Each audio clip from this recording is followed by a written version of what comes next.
Shalom, shalom, family. Welcome back to another installment of the Kingdom Music Reviews podcast with your host, Take One Not Servant.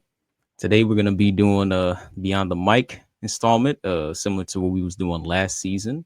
Today, a very special guest with us. It's the brother Jaamel, the TrunkRattler. It's actually not the first time that him and I have crossed paths with one another. The very first time I actually met the brother in person was actually at F3. I'm not sure if the brother actually remembers that part, but him and I, we did a little interview because I had the I had a nice little VIP spot set up. Well, I wouldn't really call it like VIP spot, but the brother monologue, what I'm saying, he allowed me to set up a spot, to do interviews for artists and stuff like that. And we had a lot of performing acts and what have you. And Jaamel just happened to be one of them. So him and I, we was able to wrap it up for and whatnot. But unfortunately, that footage wasn't able to be I wasn't able to save that because I wasn't actually using my own gear. My gear was actually acting funny. But the brother Yao Sap, aka Righteous Reactions, shout out to him. I'm saying, he was kind and charitable enough to allow me to use some of his gear to pick up that footage. But once again, we wasn't able to salvage that for whatever reason. I mean, like I said, it is what it is when you're dealing with technology. But this interview right here, right now with the brother, of course, makes up for that. A lot has happened since then. That was like half a year ago.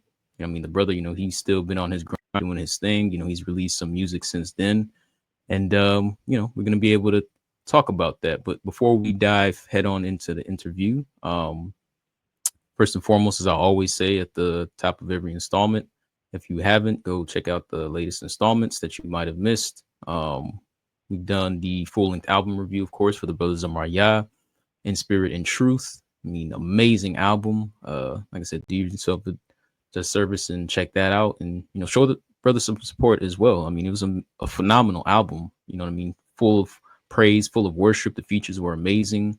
Also spoke about the LA fires and what have you. Now, of course, those events have already passed, but I mean, the spiritual undertones and overtones of those events, they still ring heavy, whether, it was a week or, 2 weeks, however much time might elapse, from, that happening. It's still something that learned from. And then we also just, this past week, me and my brother, Noah, just a vessel, nobody special, we did a full length album reaction to the brother Makello's full length album, Psalms to be Saved By. Definitely show him some support.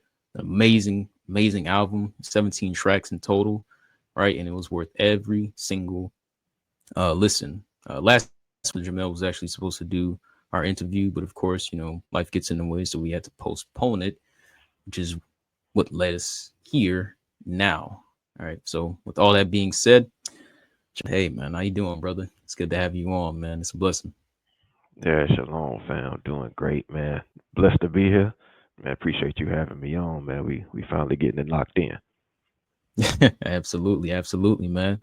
Um, so I guess, just to start off, you know what I mean, like I always do, with everybody who comes on for, the Beyond the Mic, uh, installment and what have you. I mean, I just gotta know, man. I just gotta hear straight from the horse's mouth. You know what I mean? Yeah, Because at the end of the day, it makes me think of Proverbs. When I ask this question, it makes me think of Proverbs 20 verses 24. And that verse, it tells us that man's goings are of the Lord. Therefore, how can a man then understand his own way? Which pretty much tells us that are ordered from on high. You know what I mean? We think we know the way, we think we got the way, but it's really the Most High who's orchestrating the course of the river. So as I ask everybody, like, how did it start for you? Like what was your journey? Like, how did the Most High to inject you into this faith? How did it start for you? man. I came into the truth in 2017, and it's funny the way it happened. Like at that point, I was searching, just searching for truth. So like at this point, I had been left the church. Right, I wasn't dealing with Christianity no more. I was looking at all different types of religions, just trying to find, all right, what's the truth, right? What can I believe, right? What makes sense, right? And nothing I was finding was just making sense. And I remember being at work one day, and I was supposed to be in my office, doing some work. I wasn't doing nothing. I was in there on the computer playing around, and I'm on YouTube, and I'm scrolling through YouTube trying to find videos, and this one video popped up talking about Hebrew Israelites out of nowhere. So I was like, Hebrew Israelites, what is this? Right. So I'm going and the video start playing. I don't click on it. It just starts playing without me clicking. So I'm like, Mhm. all right, I'm listening to it. I'm like, yo, so hold on. I clicked on the video, saw it blow up. I'm looking at the comments. I'm watching the video. And I'm like, They start talking about Deuteronomy 28. They start talking about how we went into slavery, we the actual Israelites. And I was like, okay, that kind of makes sense, right? So I was like, all right. And at that time, like I just didn't jump into it. I was like, I got to do some more research on this, right? So I started looking at more videos about the Israelites, and all of these videos, all these brothers are saying the same thing, and it's like hitting home. And I'm like, man, this starting to make sense. So I was like, you know what? Let me go into the Bible. Like I'm gonna go into the Bible. I'm gonna read exactly what they're talking about. Then I started reading it. I started piecing the pieces together, and it's like it was just hitting hard on me. It was like I know the spirit. It was just hitting hard on me. It was pulling at me. I'm like, man, this is it. Like this lines up perfectly. This is what I've been missing. I was never taught this. I never read this for myself in the Bible. And now what I'm hearing, it makes sense, man. It makes sense why we over here in this position. We didn't keep the laws and the commandments. We the Israelites of the Bible. We not the Gentiles like I was taught we were. And it makes way more sense. So after I got enough information, I took it to my wife. I'm like, look, this is us. Like we the Israelites of the Bible. I'm showing her the dietary laws. I'm showing her Deuteronomy 28, where it's talking about us going into slavery for breaking the law, how we was gonna go back into slavery. I'm giving her the Egypt reference, letting her know that this Egypt reference is bondage. This is where we are now. This is Babylon. I'm going through all this with her, and it took about a week for her, and then she got on board. And after that, I mean, it was just we took off. We was like, all right, this is it. We Israelites. We're gonna be in this truth, and we just been in that rocking ever since. Man, yeah, talk about a journey, bro. And it's just because what you said, like come because that's normally like the beginning stages, man. You know what I mean? Like you come into the realization of like your heritage, you know what I'm saying, like your true nationality. You realize that, wow, you know what I'm saying, like my bloodline, you know what I mean, my DNA, it's royalty, you know what I mean? Yeah, So it's like it's right, like a, yeah, you know what I'm saying, because your whole life, you know what I'm saying, you taught that, you know what I'm saying, you basically you're basically like socially engineered to like a slave, like with a slave mentality. But then, you know what I'm saying, you read the scriptures, you read about, you know what I'm saying, like who you truly are. And then you read about your forefathers, and you're like, nah, man, I'm not no slave at all. You know what I mean? Like I right, come from a nation of kings and priests, royalty, you know what I'm saying? Like, but everything you've been taught up until, you coming into that realization, it's been like the total opposite. You know what I mean? So that's normally like one of the very first things that we learn, when coming into this truth. You know what I'm saying? First and foremost, we learn about our true identity. You know what I mean? yeah, We realize that, we've been appointed from the Most High Himself, you know what I'm saying, to be these royal people, to be this holy nation, to set, pretty much to set the example for all other nations, you know what I'm saying, who weren't chosen in such a yeah, capacity, on how to behave, how to think, how to basically how to live godly, essentially. You know what I mean? And it's just a yeah, very empowering feeling that comes with that. What was even more interesting, because I know you said that it's something that you had to get your rib, or your wife to come on board with. 'Cause I know a lot of people, that's very, very, very challenging, man. But that just lets me know that definitely the Most High was looking out for you heavy. Because I yeah, know because I know this truth, bro. Oh my gosh, bro. Like it just has a way of like splitting people apart. You know what I'm saying? Because you have one person, they're ready to go full fledged into this path, but this yeah, the other individual, the other party, you know what I'm saying? They're just not really ready for that. They're not really ready to ascend to, what I'm saying? They're just not ready to start dealing on that wavelength. You know what I right, mean? yeah, Yeah. definitely, definitely. But yeah, that was definitely a blessing, man, for the Most High to allow her to be able to accept it, Right. I was so happy when she accepted it and we was able to do it together, man. It made it so much easier. Hmm. Yeah, Yeah. man. Because the scripture says, how can two walk together unless they be agreed?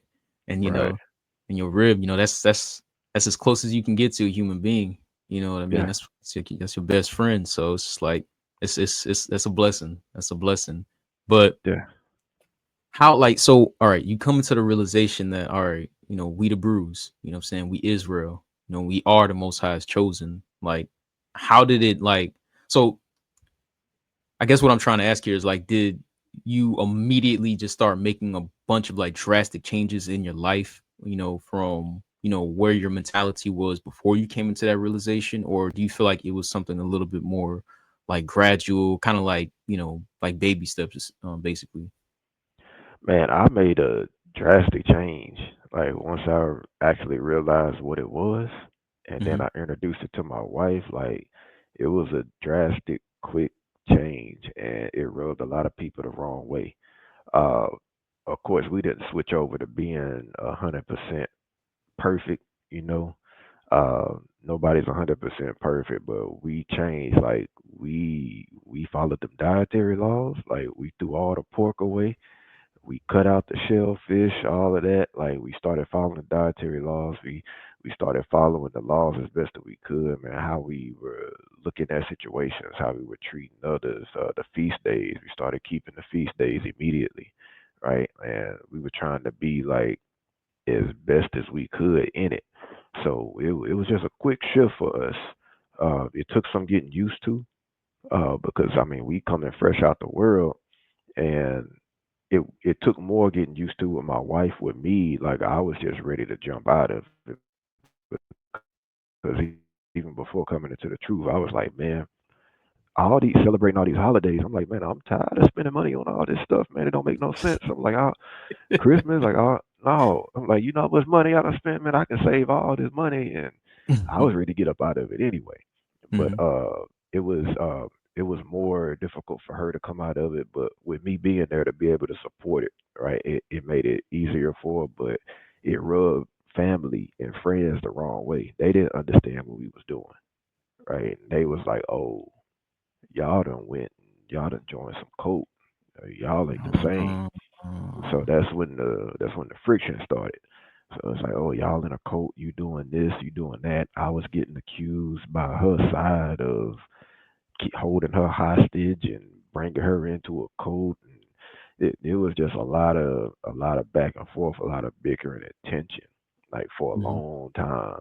And like we just now at the spot with our families to where it's like, all right, y'all do this, we gonna do that.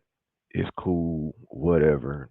We love you from a distance, you know what I'm saying? But yeah, that was the roughest part, man, going through that tension and that friction with the fam. But it's all praises to the Most High for keeping us on that straight path and letting us get through it. So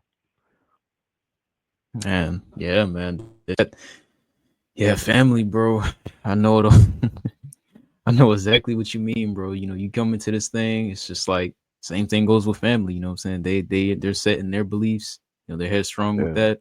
You're trying to show them something different. You know what I mean? Man, I've been there. I've been there, bro. But just like how you just said, you and your wife, how you guys have managed to come to a good balance, I guess, to where it's like now it's like, all right, how y'all want to be. All right. It's like it's kind of like to each his own now. You know what I mean? But it's still that respect, nonetheless. You know what I mean? yeah, And yeah, the way that you guys have been able to find that balance, like that's because like I said, when I first came into that knowledge, bro, it's like that zeal, what I'm saying? That zeal is just so profound.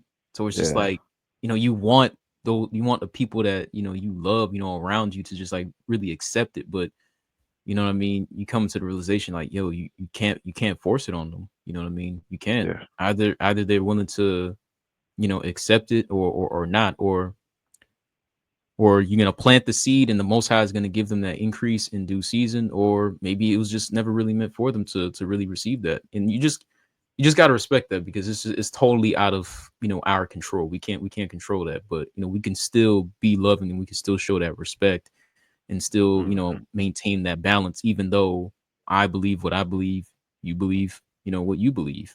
You know what I Right. mean? But yeah, those beginning stages, bro. Oh my gosh, bro. Yes, yes, Yeah. man. Yeah. Hmm. Yeah, man. But like I said, okay, so you started making the changes, and all right, you got through, everything, with family, and you've been able to find that balance. Um, over time, like, do you because I know you said that are people, thinking as are part of a cult or something like that, which is very, very common for people to associate people that claim to be, Israel, being part of a cult and whatnot. And Yeah. to those who think that, I mean, I can't say I blame them for that, bro, because as much as as much as I love people, our people, bro. I mean, there's quite a bit in the bunch that do set a very piss poor example for us, bro, in regards to Yeah. like who we are and what we all are. And it's sad that those clusters of individuals that do behave that way, like it's almost as if like people associate them as speaking for all of us as a collective. When I don't think that's fair at all, bro. Yeah, Right. that's not Yeah. Yeah. that's yeah, bro. That's really not fair. But Yeah. because of those bad examples, I can see why people would say that, it is, somewhat of a cult.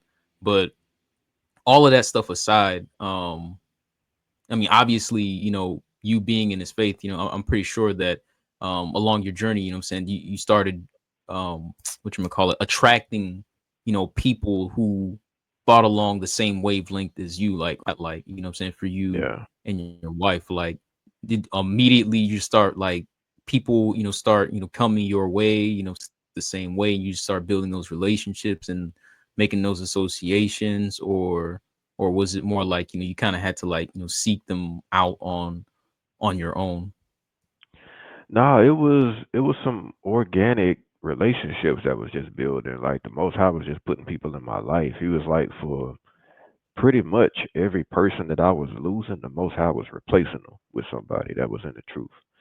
And it took around 2 years, right? So around 2019, that's Hmm. when like relationships just started falling into place. And it wasn't just me, reaching out to people seeking relationships. It was just happening organically. Like I can't even explain it, right? Like it'll be something that I would have in common with somebody and I didn't know, right? And they would see something that I did or posted or a picture or something and they would hit me up, hey, I got this too, la la la. And it's like, man, like with one relationship in particular, man, my brother Io Ben Yahoo, Hmm. the way that we met and started communicating, he had a song, he had a video, and he had his daughter in the video. And his daughter is special needs. Hmm. And when I saw the video, like it hit me because my son is special needs. Like my son has autism. So when I saw the video and how he was interacting with his daughter in the video, I was like, man, it was so refreshing to see. And it made me feel better because at that time, looking at the video, I was down, right? Just because of the situation. But watching that video, like it lifted my spirits, man, and I reached out to him. I sent him a message. I was like, man, you don't know how much your video just helped me, man, seeing you interact with your daughter like that because my son's special need too, and we just started chopping from there. And like now, like we got this close brotherhood, man, between us. It's just been relationships like that. It's just been the Most High just been putting the right people in place and filling that void for all of the friends and family that then chose to separate themselves. So it's all praises to the Most High, man. How it's working, man. Everybody that I run into, like it's just an organic thing, man. The way me and you met at F3, we ran into Hmm. each other. We chopped it up, did the interview, and things happen for a reason, man. Like losing that footage, it happened for a reason. Like we back here talking right now, right? So who's to say if that footage would have stayed that we wouldn't had this conversation right now? You know what I'm saying? But everybody I run into, man, it's just been real genuine and organic. Absolutely, absolutely, and as it should be too, because I feel like, when you force things that not necessarily ordained, um not only are you wasting time, but you're also taking away from what it is that the Most High is actually trying to get you closer and closer to, that Yeah. actually is for you. Like you just mentioned with the brother, posting that video, and sorry to hear about the son and all those things, what I mean? But just posting that video, something that actually, is close to home in regards to like what you're dealing with. I'm saying? That's just very much symbolic of how the Most High has, given us all, such unique things that at the same time, brings us close together. Like makes me think of I always refer back to it. It's a scripture in Romans chapter 12, verses 5, like how we're many members, but we're all, one body, in the Yeah. Messiah. You know what I mean? Like we all have something to, I look at it as like a puzzle piece, you know what I mean? Like, and we all have something to contribute, to that puzzle. I mean? Nobody just has it all. And Yeah. by him giving us all those gifts, like it connects us, you know what I'm saying? Like it just goes to show like how much we actually need each other.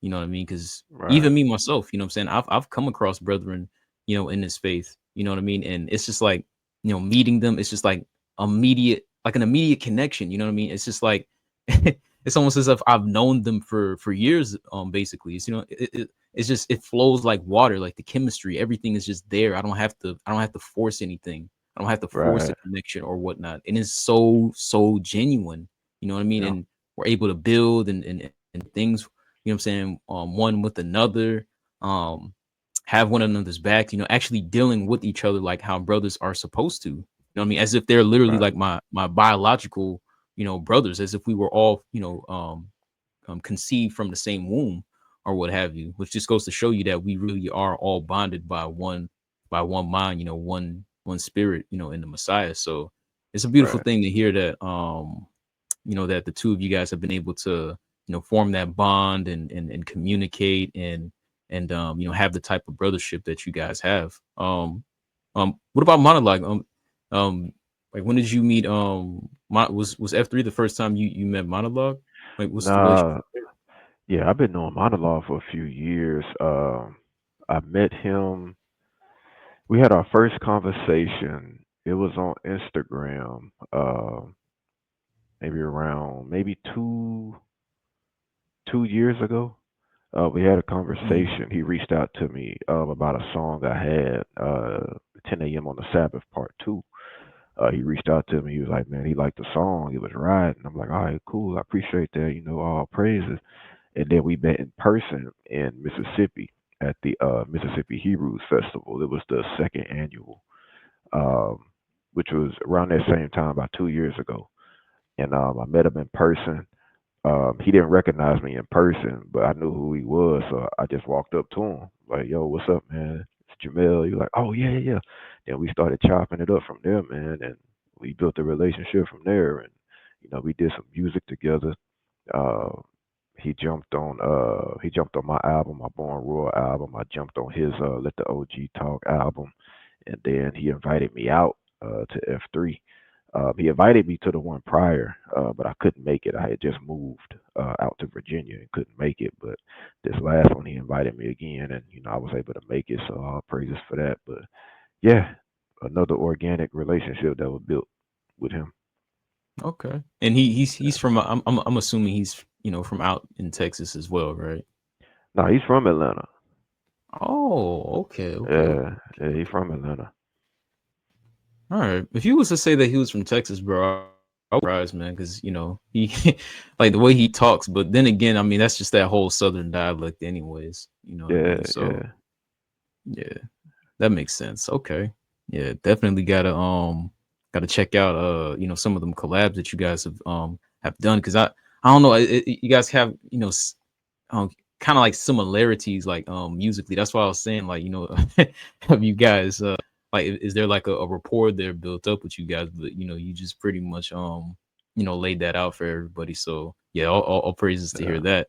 But just keeping on the music front, I guess now we can start diving in a little bit more into more musical related focuses here. So how did it begin with you with the music? I mean, I mean, I'd be surprised, if you were to say that, you first began making music like in the truth. You know what I mean? Because, because just seeing the way in which you promote yourself, market yourself, and even with the projects that you already have out, it seems to me like you very well you very much already practiced musically as far as like recording and putting tapes out and stuff like that. So what's the musical journey been like, or how did it begin? I should say. Yeah, man, I've been making music, man, for 20 plus years, man. Right. Yep. I got involved in music, man, as a youngster, man, like toddler. Like is when I fell in love with rhythm. Hmm. And my mom and dad, when I was growing up, they had this den room, and my dad had these record players in there. So he had these record players. He would have all these records. I'll be going through the records, and like he had the old school records in there, and I would play them. And this was my introduction into music, listening to old school music. And then Hmm. he would have some 8 tracks, and then he also had my mom and dad, they had the new school at that time, the new school music. I mean, this is late '80s, early '90s, so they had everything that was in that era. So I'm listening to all this music and falling in love with rhythm, and I just started learning how to put rhythm and beats together from just banging on tables. And I had a basketball as a kid. I was around maybe 5, 6 years old. I had a little miniature basketball, and I just used to beat on it all the time, making out drum patterns. And once my mom realized that I knew how to make a drum rhythm, like she would tell me to play certain stuff on the basketball. She was like, "Well, do the Bobby Brown beat, do this beat, do that beat," and I'd be making the drum pattern beat on the basketball. Like I used to do it in the car, just all over the house, and that's how I fell in love with it, man. And I got to middle school and formed a group with two of my childhood friends. We're still friends to this day. And from there, we called ourselves the GPT Boys. So in middle school, we did that. And then by the time I got 14, my freshman year in high school, we recorded our first record. And from there, it was just going. So we recorded the first record. We started building a buzz in Gulfport, Mississippi, and then the buzz started growing. Right, so it went from Gulfport, it went up north to Hattiesburg. By the time I got out of high school and got to college, we was known all through the state of Mississippi. Then we jumped on the internet, and then with the internet, we started getting known outside the state of Mississippi. Right, so fast forward to 2012, we ended up signing with Capitol Records, and that came off the internet, just the buzz we had built. We signed with Capitol Records, so from 2012 to the beginning of 2015, we was in the industry, so to say, with Capitol Records. And then from at that 2015 mark, that's when we got out the industry. The 2017 is when I came into the truth. So at 2017, I had stopped making music because I thought I couldn't no more, coming into the truth. And I didn't know that truth music existed. So at that 2 year mark, at like the beginning of 2019 or the tail end of 2018, I was going crazy. Right, I'm like, yo, like I gotta do something. I can't be sitting here not making music. Right, like it was just a part of me. And I was telling my wife, I'm like, look, I want to do an album. I want to focus it on the truth. I want to focus it on the laws and the commandments. I think I'm about to do something that ain't never been done before. Watch me do it. So I'm like, all right, I'm about to go start. So I make this project. I do this EP, and I throw it out. Right? I don't know nothing about the truth music outlets or none of this. So I throw it out. So the same people that was listening to my music prior are the same ones that's hearing what I'm doing now. And it caught on. And I'm like, they like this? I'm like, okay, cool.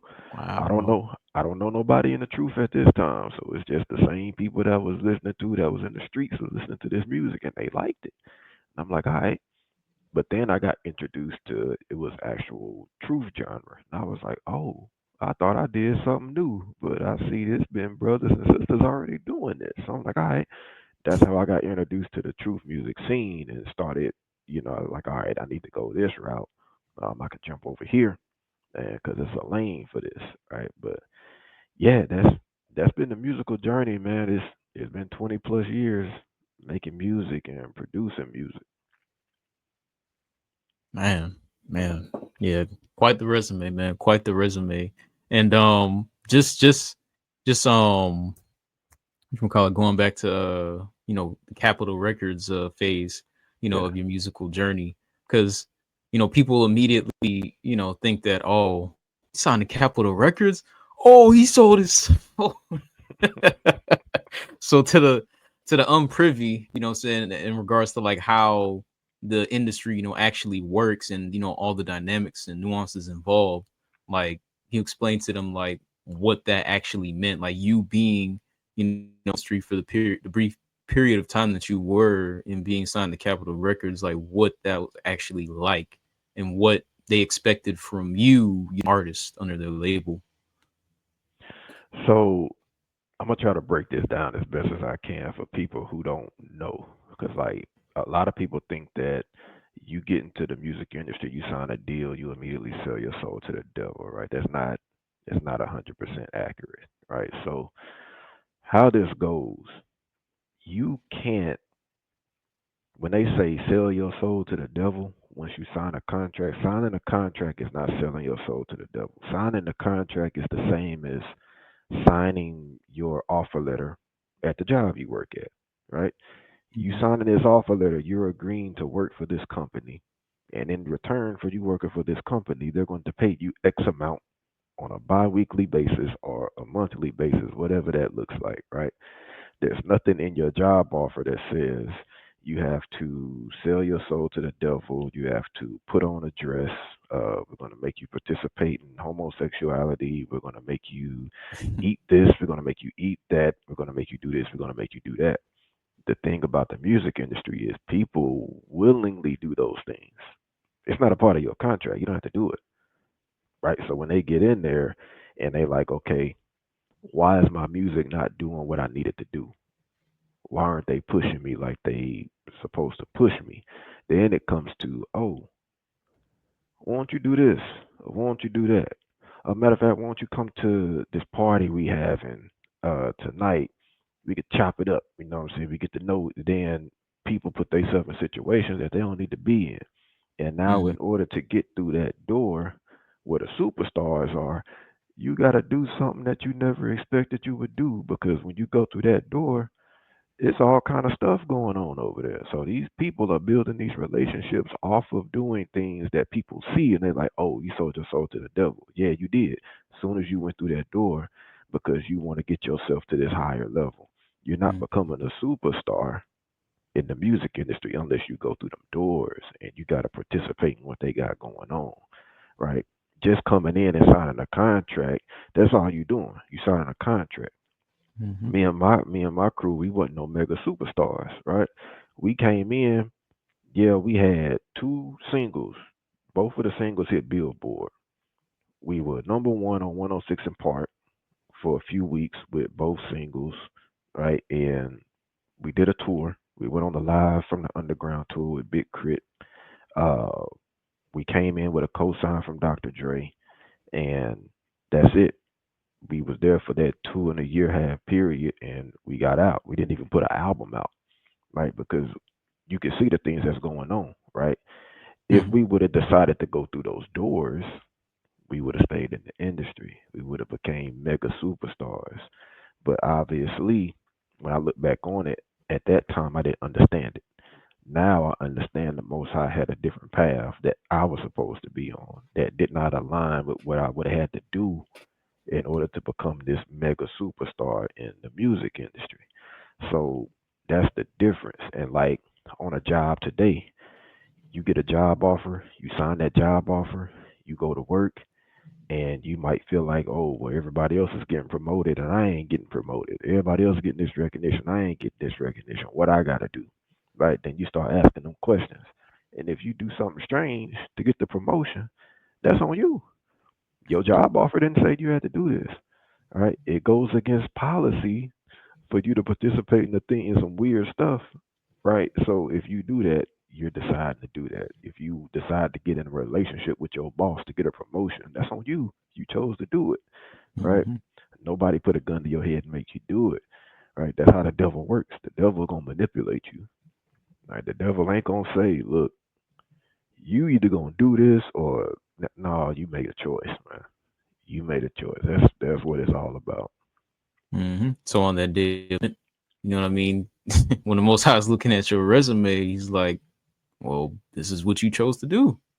Yeah, The you ball chose is to the do it. ball is." Yeah, it actually reminds me of that movie. You ever saw the movie Devil's Advocate with Al Pacino? Yeah, Yeah, bro. Like it reminds me of that scene at the end where or the dude from the Matrix. I think his name is Keanu Reeves. Yeah. The one who played Neo from the Matrix. When he came into yeah, the realization that Al Pacino was actually the devil this whole entire time, and he was the one who was like manipulating all of the stuff behind the scenes as to why he was like so victorious as this lawyer. Right? When he once he came into the realization that he was actually the devil, that's when he was pretty much just blaming him for like all of what was going on.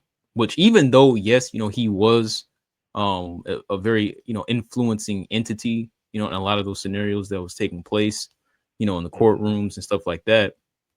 But one key thing that he did say that you definitely can't have go over your head was that I just set the stage. He was telling him because his name in the movie was Kevin, Keanu Reeves, right? He was telling him, I just set the stage. You on strings yeah, from that, bro.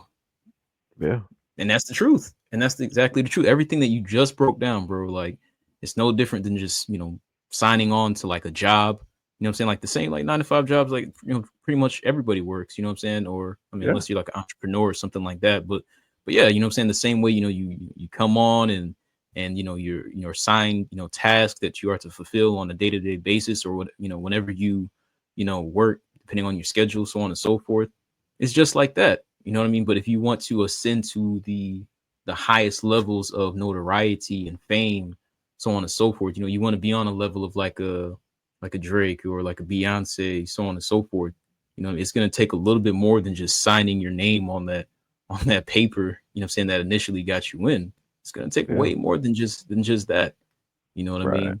And and that's the reason why I wanted you to like to break that down because even to this day, even though there's so much content out there, especially on YouTube, what I mean, that pretty much break things down, you still have a lot of people that's kind of just now getting into that understanding that fame and fortune, so on and so forth, like just looking at it from the entertainment industry, what I'm saying? They're just now coming into the knowledge that wow, like dude, this is not what I thought it was. Like, what I'm saying? Yeah, This is more than just, skill and talent, needed to be, that successful. You know what I'm saying? You actually there is an underlying spiritual component to this that I wasn't really considering. You know what I yeah, mean? So but yeah, even then, they're still looking at it a little bit too surface level though. You know what I mean? Not knowing that there's more to it than just, oh, you know what I'm saying, you're a part of this like this organization or what have you. Oh, you know what I'm saying? He he sold his soul and whatnot. It's like dude, it's not that cut and dry. You know what I mean? Like yeah, it's way more nuanced than that, you yeah. know. And I don't, and it's just like when people, what we were talking about earlier, you come into the truth and people that's not in the truth see it and they say you in a cult.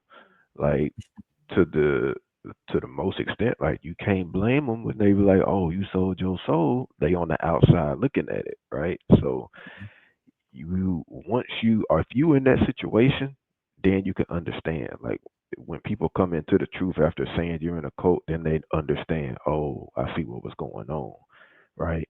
You got a choice to make when you come into the truth too, right? You got a choice to either Yeah. follow what the scriptures say, or you got a choice to follow a doctrine that's not in the scripture, right? Which one you gonna do? You got a choice, right? The Most High give us all choices. You looking at even you look at a Mashiach. A Mashiach was going and he was building a buzz for himself, right? Just like an artist would today. An artist is out. He's going out. He's building a buzz for himself, whether he's trying or not trying to. Right? He's building a buzz for himself. And the devil came and got a Mashiach and took him up on the mountain and offered him something. Right? If you follow me, I will give you all of this, right? He had a choice to make, right? And he made the right choice, right? It's Hmm. it's simple. It's simple. What choice are you gonna make? That's Are you gonna sell your soul to the devil or are you not? Right? And are you gonna be comfortable with being who you are? Right? Or do you really need the fame that bad? Because that's all the industry is gonna give to you. It's just the fame that people are chasing. It's not really the money. Because you can make more money independent than you can with the label. It's all about the fame, getting out there, being this name for yourself. Right? That's what it's all about. And that's when people begin to sell their soul. Mm, yeah, Pandora's. Yeah, that's when they open up Pandora's box, man. And it's like once you go down that path, whew, man, Lord have mercy, But I mean, but like I said, it's a beautiful thing that you were able to actually have that experience, like firsthand, because you're not just talking based off of like hypotheticals or Yeah. external optics or anything like that. I mean, you lived it, you was there, I'm saying, you saw it firsthand for yourself, you have that experience under your belt. So if anybody's qualified or validated in any sense to talk about it, you can, what I mean, because you've been there and you've done that, and you've actually you know um dealt with some of these, industry cats. I know you mentioned Crit. I know you mentioned Dre, giving the cosign and stuff like that. So you're not just talking the talk, but you've walked the walk. And I know you did mention that, once you started seeing some of those underhanded practices taking place, that is what compelled you to pretty much leave, though, right? You and your brother. Yeah, man. Like, and my brother right now, like, he won't even make music to this day. All Wow. because of all because of them that time with Capital Records. He's like, man, I don't even want to do music no more. And like it has done a lot of people like that because they get in and they see what it is. It's not about music. It's not about talent. It's 5% talent. Like the people you hear that's in the industry that's up here, it's not really talented, man. It's not about that at all. It ain't about it. It's about, can I sell you? How do you look so I can market you to a certain demographic? And then after that, what are you willing to do to maintain this level and elevate? Right? It has nothing to do with talent. So he's like, man, I don't even want to do it no more. Mm. Man. Wow. But all praises, that the Most High did give you that insight, and of course, it is what has led you, um, to this point. And I know you said that you come to the realization, like, once you started becoming more, associated with, more truth related, like, musical outlets and channels and stuff like that. You came to the realization that, dang, what I'm saying, I'm not, it's not the first time that this has been done and what Yeah. have you. I guess at that point, like, did you start to collaborate a little bit more with individuals, in the space, or how did that come abroad? Yeah, once I realized that, always people out here doing this, right? That's when it first gave me something different to listen to, right? Gave me some righteous music to listen to. That's when I started collaborating.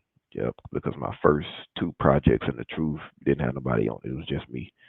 But yeah, that period, um, 2019, 20, I started collaborating with other artists and begin to build those relationships, man. So I'm just thankful for the journey altogether. Coming from secular to where I am now, like it's like night and day, and it's a way better feeling. Okay. And and what's even more beautiful is the fact that you said, the music that you was putting out, like when you first put that first tape out, that it resonated, and it came off as appealing, and appeasing to the individuals who you were once formerly dealing with and what have you.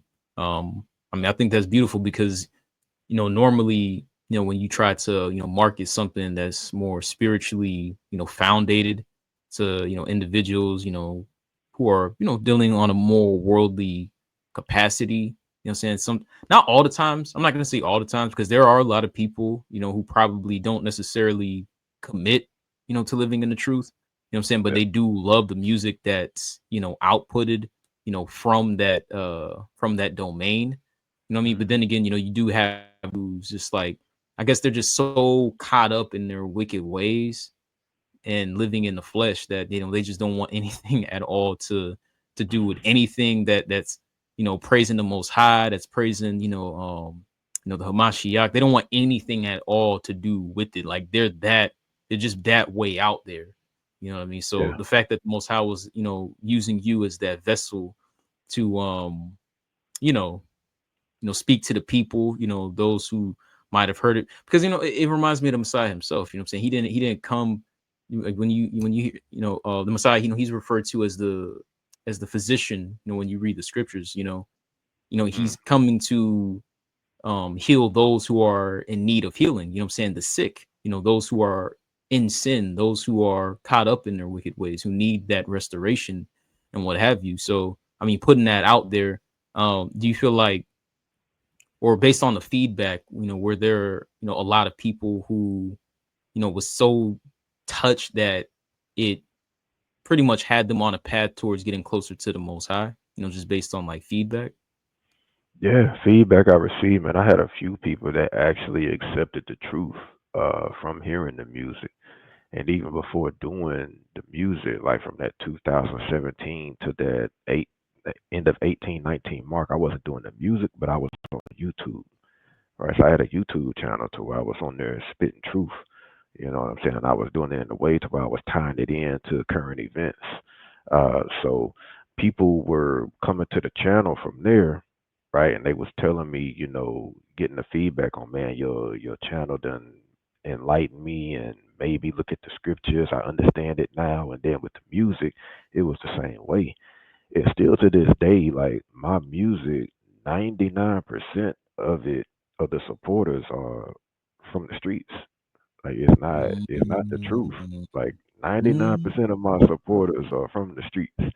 Like I'm not like just this big truth artist. Like when it comes to the truth genre, like all of it is still in the streets, and I guess that's how the most I want it to be. But that's one of the first things that I received when I started making the truth music. The first thing that was going through my mind, and I know it was the spirit that was telling me, was like, don't change the sound. Keep the same sound that you had when you were doing secular music. Just get on here and incorporate the laws and the commandments and how you're living now into it, but keep that same style. So that's why my sound is the way that it is, right? Uh, when you start diving into truth music and you're listening, you start to notice that truth music has a certain sound. And this is feedback that I've been getting from record labels, right? mhm, Record labels have told me that truth music, the genre, has a certain sound, right? And it's like it sounds like it's only made for what y'all got going on. And it's like, yeah. So I started thinking, and I was having a conversation with another brother, and he was like, man, he was telling me the same thing. And he was like, truth music, the genre has a certain sound. It sounds like it's only made for us and nobody else will listen to it. He was like, it's supposed to be the complete opposite. He was like, we're supposed to be reeling people in. He was like, so we got to figure out how to broaden the sound of truth music. It's like, don't overthink and try to make it watered down. Keep it to where the people out on the streets want to hear it, and they want to hear it. And when they do hear it, they're forced to hear the message. But they're going to listen to the message because the beat then already caught their attention, right? So mm, that was my whole concept of coming into truth music and making it, keeping that same sound that I had, to where the people that were rocking with me before are still going to listen to the music. And whether they know it or not, you getting this message. So once you get the message, it's up to you on what you're going to do with it. You got a choice to make, right? yeah. Yo, that is so interesting, bro. Because when I was like, so basically, because it reminds me of I think it's a scripture somewhere in the Corinthians, either First or Second Corinthians, where Apostle Paul is saying like how he's gonna be all things unto all men, so that he may win the more for the Messiah. And it also reminds me of this one thing that this one dude, I said this in when I was doing the review for the brother Zamaria's In Spirit and Truth album. Like basically, it's like you're hiding the medicine in the candy. is what you're doing. You know what I mean? Yeah, Like, yeah, bro, because it's like the beats and whatnot. Like, it sounds like what they would pretty much automatically listen to, like off of instinct. But mm, the message is different, though. You know what I mean? It's not the same secular, messages they used to, have in the music. When you were, very much, full fledged living that life. Now yeah, it's more on the spiritual note. You know what I mean? More now it's more like keeping the commandments, following the dietary laws and stuff like that. You know what I mean? So that's amazing, and I'm glad that you haven't changed that sound because even me myself, I used to think about that as well. You know what I mean? As far as like the similar to like how you're doing it, kind of like hooking the people in, with a sound that they're very much accustomed to, but once again, just putting messages that are more thought provoking and spiritually yeah, substantial. But I guess I never really thought of it in the sense of like truth music having a certain sound. That's crazy, bro. Like it's the first time I'm actually like thinking about it. Like we yeah. really have our own sound like that. We That's do. crazy, bro. Truth music has its own sound, and it's like a it's like a niche. You got your sound, and it's only for this group of people. It's only for the Israelites, right? And when you listen to it, it's like you start to listen. If you cut on a truth radio station and you just keep listening, you listen. You're like, yep, yep, that's the sound. That's the sound. That's the sound, right? And it's like to the people on the outside when they hear it, they like, yeah, that's a different sound. Like it sounds like it's for y'all, right? And not for us. Okay. Now that makes sense. That makes sense. And I'm glad that the Most High, definitely, revealed that to you through, his Holy Spirit. Like, don't change, keep it the same.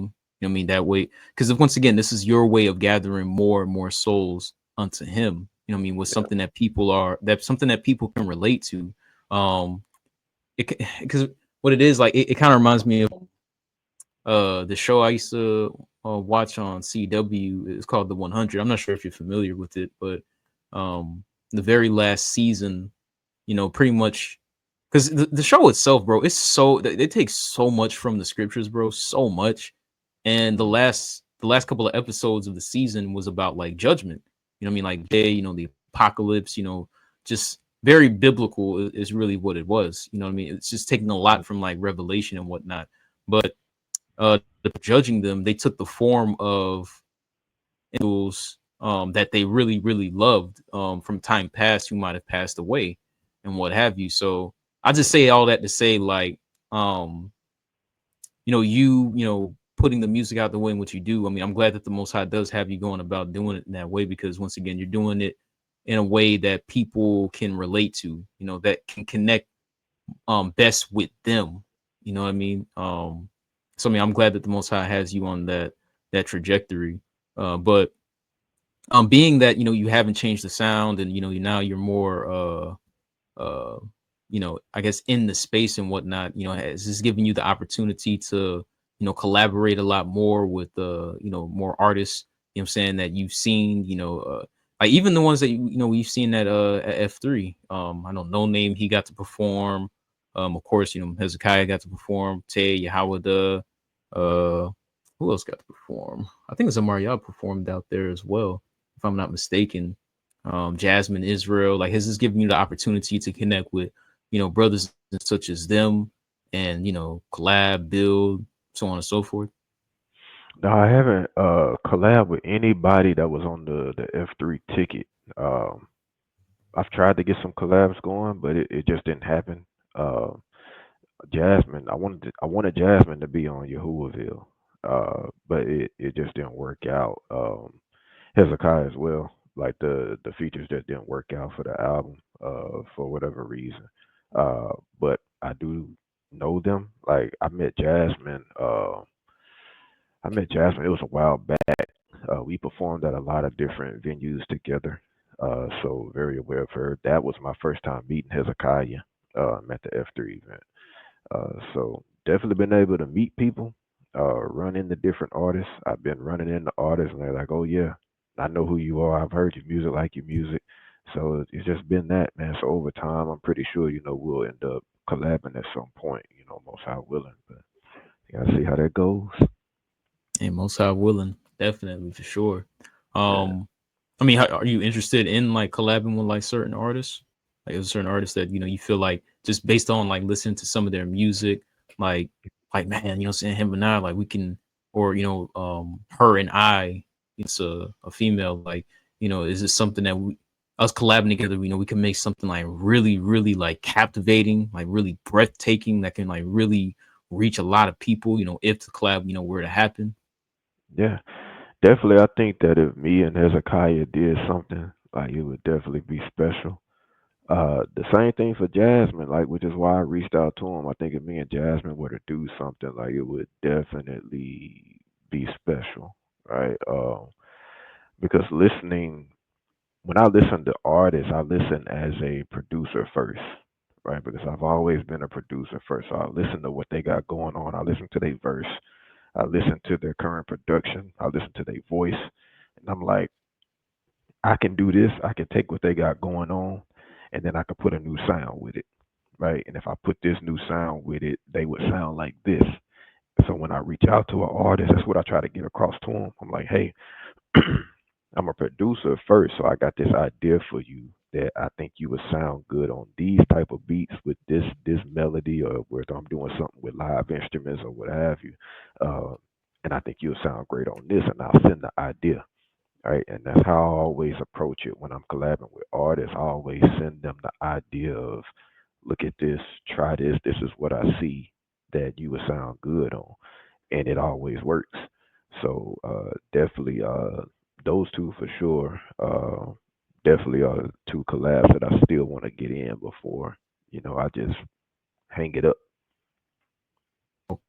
Okay. Did you say hang it up? Did I hear that right? Yeah, hang it up, man. Like I got to get those two in before I hang it up, man. I don't know like when that will be, Mhm. because the way I am, like I make music so fast, and it's all because the spirit, man. It was always in me to just do music. Like I didn't understand that that was supposed to be my calling, right? I Mhm. didn't know that making music this way, making truth music was gonna be my calling. I knew it was music, I just didn't know to what extent. So like with me with music, like the Most High is always throwing something at me. He's always giving me, putting a melody in my head.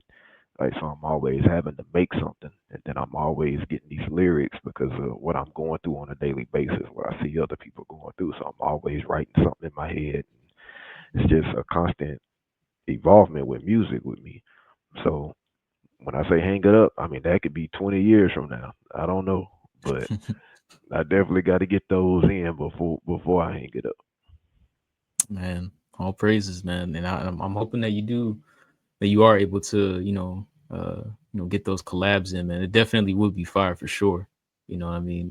Yeah, Especially because being a producer, it gives you full autonomy, over the sound and how yeah, everything, is structured, orchestrated, and ultimately, is outputted, to to the public when it's all said and done. So yeah, I'm definitely hoping that those collabs go through. Just real quickly, the name Jamel the TrunkRattler. I kind of have my intuitions, saying about that name, but I mean, of course, it would be a lot better just hearing it from you. Like, what led you to you know, take on that name, well, the TrunkRattler as an yeah. artist. Well, Jaamel, that's my name. That's what my mama named me. So I kept Mhm. that, and the trunk rattler just comes from that's what I do, man. When it comes to production, like I always had that style of production to where I had heavy bass. Like bass was like the most important part of the song to me, like as a kid and just growing up. So that's where the trunk rattler comes from. And I had a trunk rattler tag in my beats back when I was making secular music, uh, and I just stuck with it. Right, so that's just coming from that base. Me being from the South and being influenced by Southern producers, Organized Noise and UGK and all of that, and trying to combine those sounds together to create my sound. That's where that came from.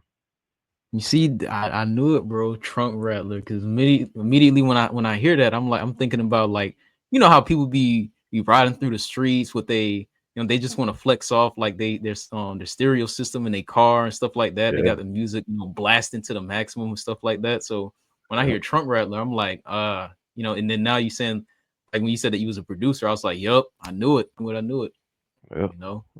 Um, you know, being that you are a producer and you do wear that hat in the studio. Like, did you have a lot of producers that you looked up to at one point, or definitely had a heavy influence on your sound and how you go about, like, crafting your beats and stuff like that? Yeah, definitely. Organized noise. Organized noise played a big part in me crafting my sound. I like to play with live instruments, man, and I got that from organized noise.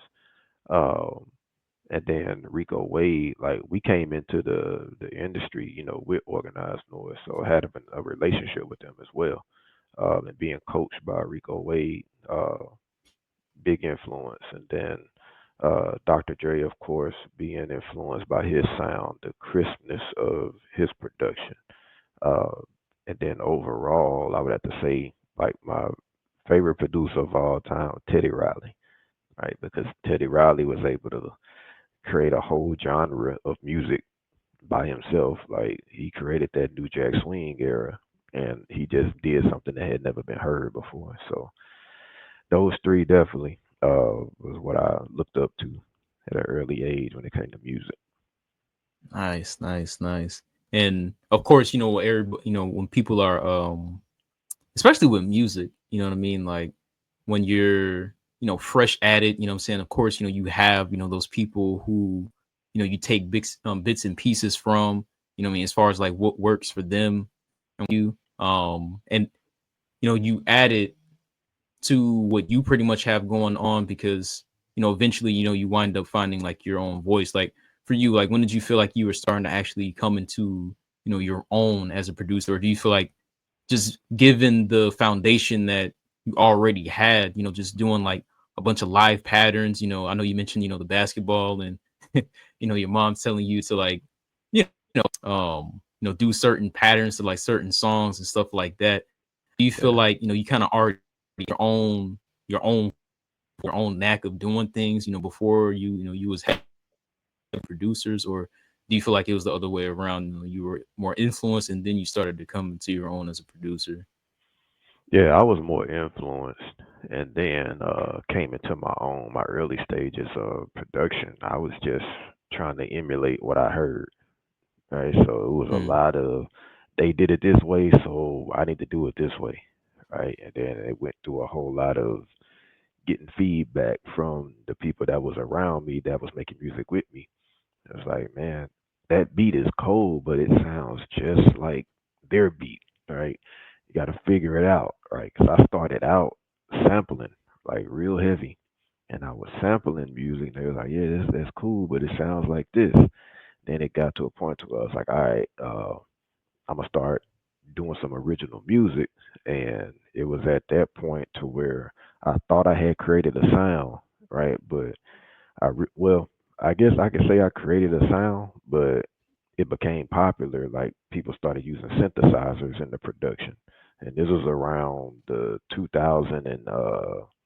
2006 mark. I started using synthesizers, but then synthesizers took off, right? So it's like, all right, I got to think of something else, right?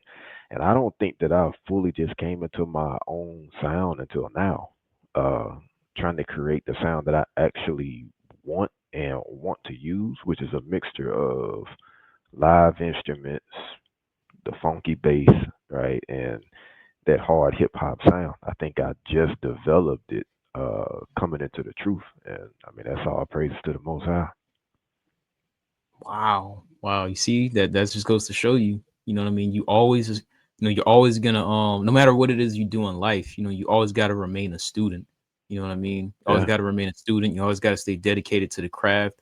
You know, you don't just start doing something and then immediately, you just start seeing results like that. I mean, those types of scenarios are very, very rare. I mean, I don't know. I guess you have to be rather an exceptional individual, maybe like a Mozart or something like that, for those kinds of results to come into fruition that immediate. But For the most part, nah, man. I mean, it's a lifelong journey of, trial, error, constantly beating the pavement, working on your craft, refining things, and just allowing room for improvement. You know what I mean? Even when you don't feel like there needs to be any improvement, saying still finding ways to improve, because that circumvents, stagnating as an individual, whether you're an artist, maybe an athlete, whatever it is that you do, what I'm saying, whatever your field of endeavor is, or whatever your hobbies or passions might be, the minute you feel like, oh, I can't do any more than what I'm doing now, or you feel like, you can't be taught anything else more, when there's just infinite and infinite amounts of wisdom out there, you know what I mean, then that's pretty much when you start to flatline and do yourself a lot of harm, as Yeah, an individual in whatever, field of endeavor you might be in. You know what I mean? So, yeah, with you, with the 20 plus years, that you've dedicated, to the craft, I'm just glad to hear that, at this point in time, the Most High is really starting to allow you to, do a lot of the things that, you've been wanting to do, with the music for so long, given, the amount of stayed, dedicated and devoted to the craft. It just goes to show you there's no shortcuts, man. There's no shortcuts. ah, You gotta stick with it. You know what I'm saying? You yeah, gotta take, yeah, man. You gotta take those L's, that comes along the way. Because they're gonna be very much vital for you, as you continue to progress on whatever it is that you might be doing. But now that we know, of course, what your influences are, and what's led you to become, the producer, the artist, yeah, producer slash that you are now. Um, I guess that could lead me to, you know, the question that I was going to ask you originally, but I did want to kind of like, let things marinate and unfold, before asking you, um, Yahuwahville. I know that this is your latest release. If you can, because I know you pretty much spoken about this months prior, like once you released it and what have you. But what really led you to craft this project? Like what just the journey from like A to Z, saying, like how did it begin? The creative process, what was that like?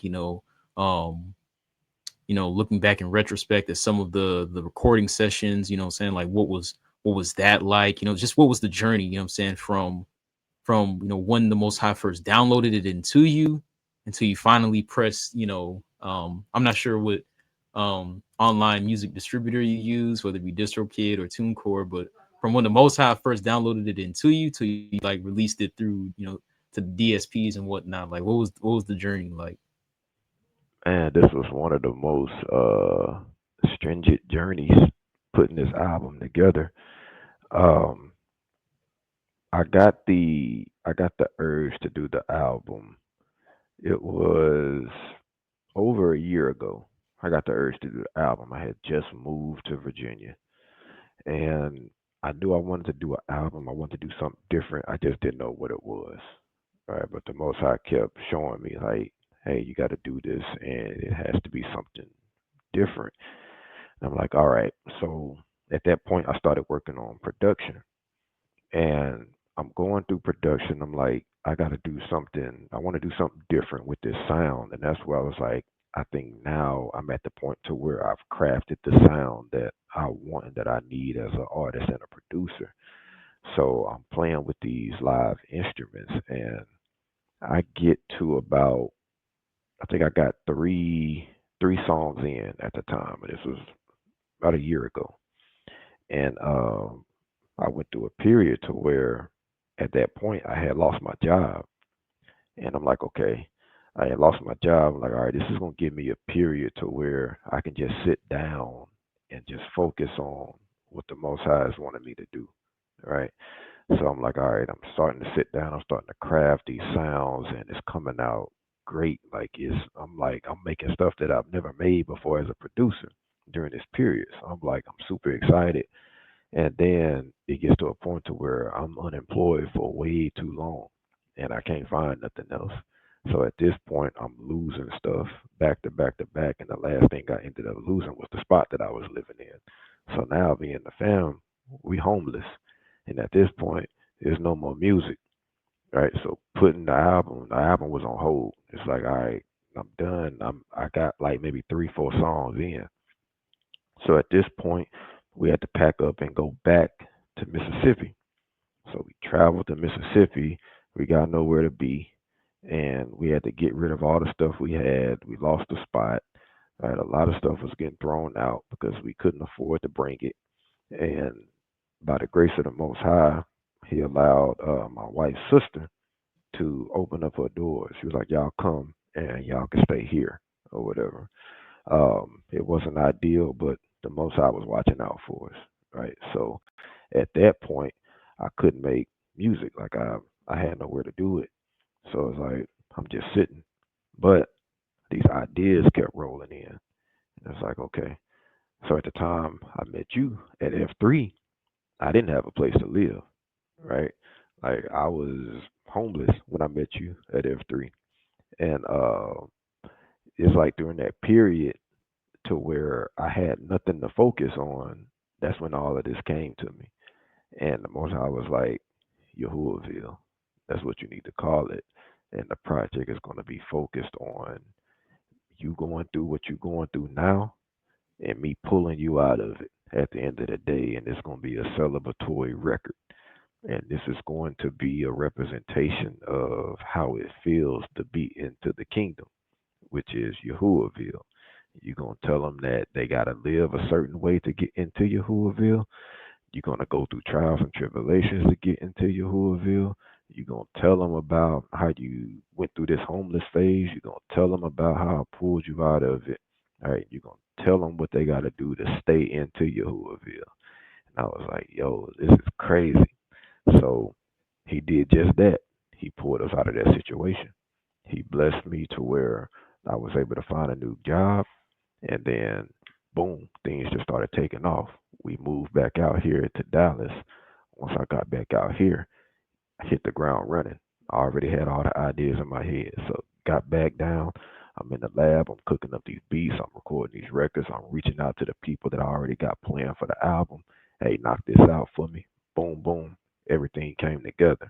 And then once I got it all mixed and mastered, I'm like, man, the Most High did exactly what he said he was going to do.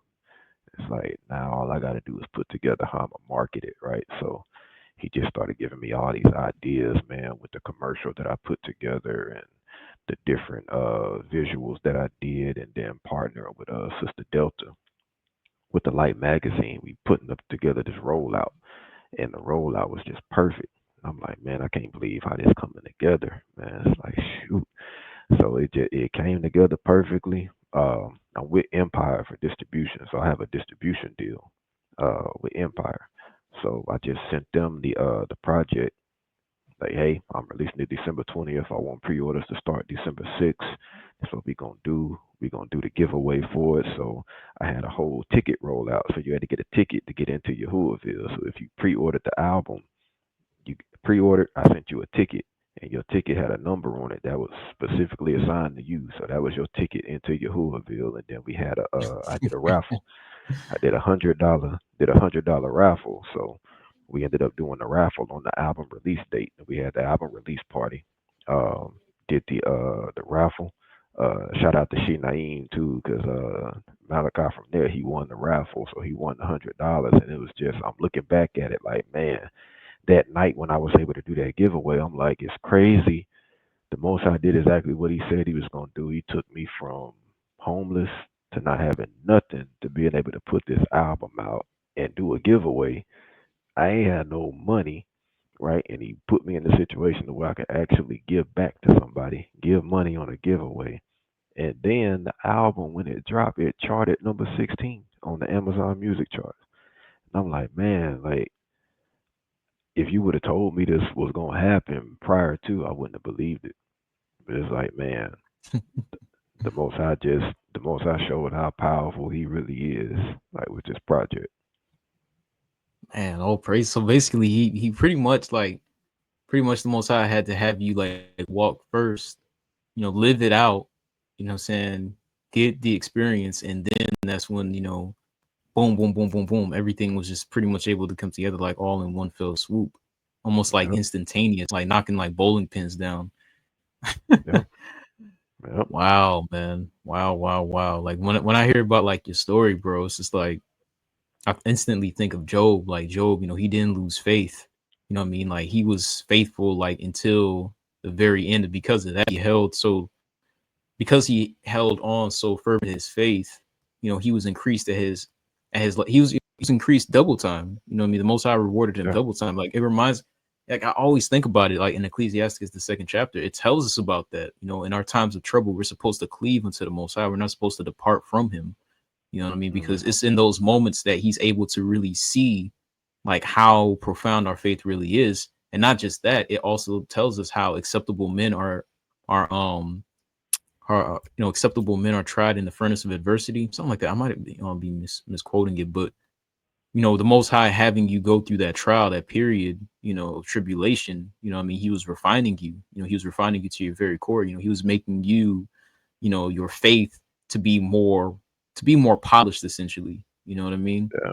And Yeah. the fact that you held on the way in which you did, man. I mean, giving all praises, bro. Because I didn't know that. This is a revelation for me. I didn't realize you were going through all those things at the time of the F3. But just as I'm looking back in my mental Rolodex, saying when you and I like was actually in one another's presence, seemed to me like you were definitely holding on strong. And that's what the Most High, that's what He loves to see. That's what He's looking to see. You know what I mean? He's looking to see how we're gonna deal with hard when they come falling down on us like the rain. You know what I mean? Are we going to still be as joyful and as fervent to do the work as we were Yeah. before like getting into these very treacherous moments and what have you, because as it tells us in Hebrews 11th chapter, it's impossible to please the Most High if we don't have our faith intact. Right. So yeah, the fact that you was able to hold on strong, and that's what fueled you to finish up the entire rest of the album, plus the features and stuff like that. You know what I mean? That's amazing. You know what I mean? And you said you distribute through Empire. Is that online distributor or? Now, Empire's their actual record label. They're based out of San Francisco, and yeah, I got a distro deal with them. So it's not like a regular DSP to where you can go sign up online. You got to actually, get paperwork locked in with them. But yeah, that's the one with for distribution. Okay, and them versus like online distributors like DistroKid or Lander or so on and so forth. Like what are some of the differences, and like which one do you think would be best for putting out music in a way in which you do? Um, for me, I say Empire because with a DSP like DistroKid or CD Baby and all of those, it's nothing you can negotiate. Right? The terms are the terms. So when you're doing any type of a deal, like even with a distribution deal, you negotiate, right? So I'm able to negotiate the terms with you just distributing the records. You're going to get the smallest amount as possible, right? And like with a DSP, they can say you go in there and sign up, and they say, well, we'll distribute your record. You get to keep 100% of your royalties, and we'll take X amount percent just for putting it out there. And those are the terms. That's it. With Empire or anybody else, a label that you do a distribution deal with, you can say, I'm gonna keep 100% of the royalties. I'm gonna keep 100% of the masters, and I'm not giving you this percentage. I'll give you this because this is all that you're doing, right? So I think it really depends on who the person is. But for me, Empire is better because I say this is how it's gonna go, right? Okay, okay. That's definitely some food for thought for you all out there, because I do got a brother of mine who um some of the past conversations that we had, I know that that's something that he actually was that he was thinking a lot about, like not wanting, because right now I think he currently uses DistroKid if I'm not mistaken, but he Hmm. actually does want to look to see if it would be feasible, if basically to negotiate, like you just said, like with an actual record label just for distribution purposes and Yeah. whatnot. I'm pretty sure there's plenty of opportunities out there for him to do as such. But now that you pretty much just told me that, I'm definitely gonna speak to him and kind of inform them a little bit about, some of the things that, you've told me. Um, like just, with that, being, said, like, would getting those opportunities, like, are, would you say it's kind of like it's not a dime a dozen? You know what I mean? Like it is kind of, difficult to Yeah. achieve. Yeah, the only reason that I've got the distro deal with Empire is because of, what we did with Capitol Records. So I mean we were Mm. known, so to say. So when they started Empire, at that time, I mean we were still like known, so to say, so they knew who we were. Uh, so we were able to lock it in that way. It's just not a, you just can't go reach out to them and be like, hey, I want a distribution deal with you. Like they're gonna look at you like you're crazy. But Like, yeah, who are it's like you? if yeah, like if you, I mean, if they're looking to see what kind of traction you got, right, and they'll go from there. Okay. No, that makes sense. That makes sense. Yeah. Yeah, It's definitely one of those things, like, yeah, resonance does play a part, you know. yeah, But yeah, yeah, just going back to Yahuwahville, you know what I mean? And I mean that's beautiful. The journey that the Most High had, putting this project together, it definitely resonates, with me, just based on, what you had to go through, off the mic, saying, yeah. just to put it together. I mean, what can you describe, like, what the feeling was like, once you was able to, like, get everything, situated, as far as like the recording, the mixing, the mastering, and finally being able to put it out. Yeah, man. I remember like soon as I finished, I got the last feature back, and when I got the last feature back, it was Paisley. Paisley sent me Mhm, his feature back, and I'm like, yo, okay. I'm at a point to where I can close this thing out. So at that point, I started mixing everything down and mastering, because I do all that myself. So when I mhm. mastered that last record and I put it in order how I wanted to, man, it was just like I hadn't had a feeling like that before. Like it felt like the weight of the world just lifted up. And I was like, man, and I it took me back to right before we went through the homeless period. I was just thinking, I was like, man, the Most High did exactly what He said He was gonna do. Like I went through that period. He pulled me out of it so I could make this album and talk about it and show the people the power of the Most High, what He does, and this whole Yahuwahville theme. Like you going through these trials, and at the end of the day, He said we was gonna be tried like fine gold. You're gonna come out the fire, right? You go through that trial, and when you come out, this is what you got waiting on you on the other end, right? You got Yahuwahville waiting for you on the other end, which is a representation of the kingdom, right? So it was just, man, like still to this day when I think about it, it's just like, man, it's just crazy how it all just came together, man. And even getting here, like I didn't go to no big studio to record this album. Like I recorded this album in my closet, right? In my closet, recorded everything. But when you listen to it, you can't tell. You can't tell that it was recorded in a small closet, right? With me producing the album, I didn't produce this album in no studio. I produced this album at home, right? Just at home with my keyboard and playing some instruments. And like majority of the things were done in the closet. When my family was asleep, I would go in the closet and just start working on stuff. But nobody knows until I tell them, and like you can't hear it. So it's like it was all the Most High, man. The Most High moved all through this project, all through the process, all through the way it sounds, and it's just all praises, man. Like I still get baffled when I think about it, just how it came about like that. Wow. That's, once again, but one, like I said, that just goes to show you that it's the Most High who really was pulling the strings, and orchestrating everything to go in a certain way, and to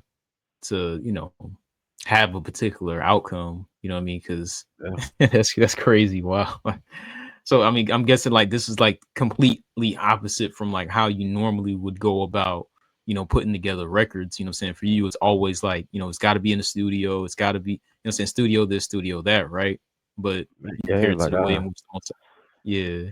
yeah, like I'm used to having setups. I'm used to having a studio setup.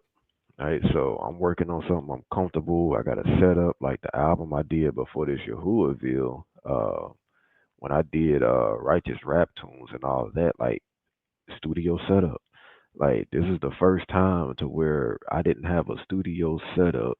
I couldn't be in a studio and I'm just in a closet with a folding chair and I'm sitting my laptop. I'm taking a chair from the island to sit my laptop on. I got a outdoor folding chair that I'm sitting in.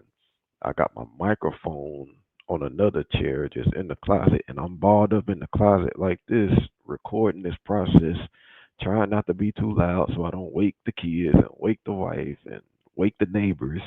And it came out how it did. It's like, man, like it's crazy.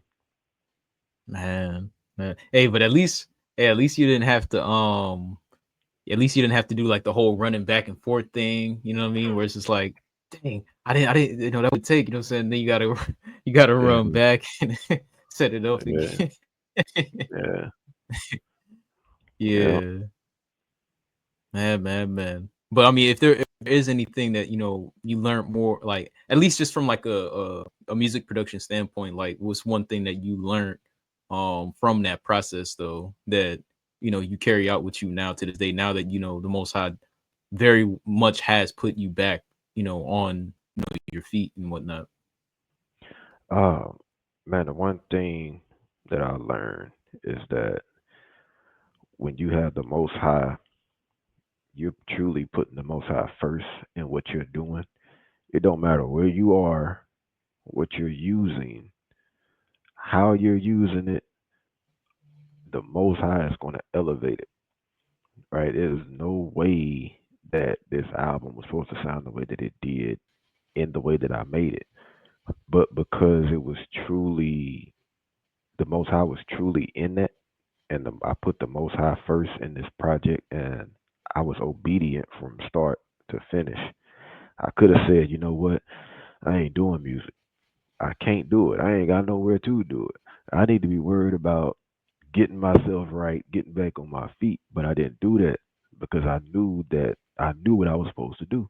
So when you be obedient, you follow what the Most High say do, and you can look at any story in the Bible. When you follow what the Most High tells you to do, He blesses it, elevates it. So that's what I learned as a producer, and that's how I was even able to get to, like I mentioned before, I'm just at the point to where I crafted the sound that I want with Yahuwahville. I crafted that sound because I was being obedient to what the Most High wanted me to do. I went through that trial. I didn't say I'm not going to do what you're telling me to do because I don't even see a way that this is going to be possible. No, I balled myself up in that closet and I made it happen. Right. So, yeah, like that's that got to be the number one lesson right there. Just Yeah, obedience, obedience, and when he tell you to do something, you do it. Don't matter how it look. Right? It don't matter what you see in front of you. If he tells you to go this way and you do this, it might be best for you to go over there and do it. All right. absolutely. Yeah, it kind of makes me think of what you call it, the story of Gideon from the book of Judges, house. Like it was like over 30,000 Israelites, ready to go to war, but the Most High, he only wanted 300. That's all he needed. He just wanted Yeah. 300 that were loyal, faithful, and that's it. What I'm saying? That's all that went to war. Just goes to show you, the Most High, like he doesn't. It's not about the numbers. It's not about the external appearances or what have you. The Most High has everything under control. You know what I mean? Mhm. Everything is possible with with Yahuwah. That's amazing. And Yahuwahville, where can everybody find that? If they were looking to listen to the project. Yeah, the project is on all streaming platforms. Whatever platform you use, it's there. Apple Music, Spotify, Tidal, Deezer, YouTube, whatever. If you don't use streaming platforms, you can go to my website. You can go to yalifeinc.com. Yahuwahville is there.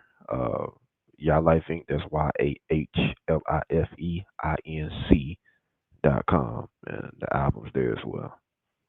All praises, and I'll be making sure to leave those links in the description box.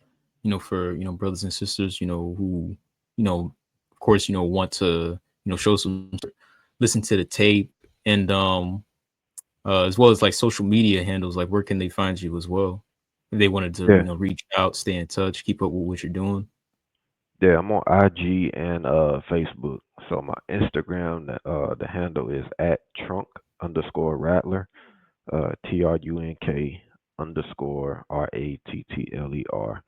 I'm on Facebook. It's my name, Jaamel, JAAMEL space JAH. And then I also have the, I guess, strictly music page on Facebook, which is just my artist name, Jaamel the Trunk Rattler. So that's how you can find me on social media. Praises. And I'll make sure to leave those in the description box for brothers and sisters who may want to follow up with you, um, maybe reach out, or just keep up with what it is that you're doing, after listening to this installment. Well, Yeah. Jaamel, yeah, what was that? No, I just said all praises. All praises indeed.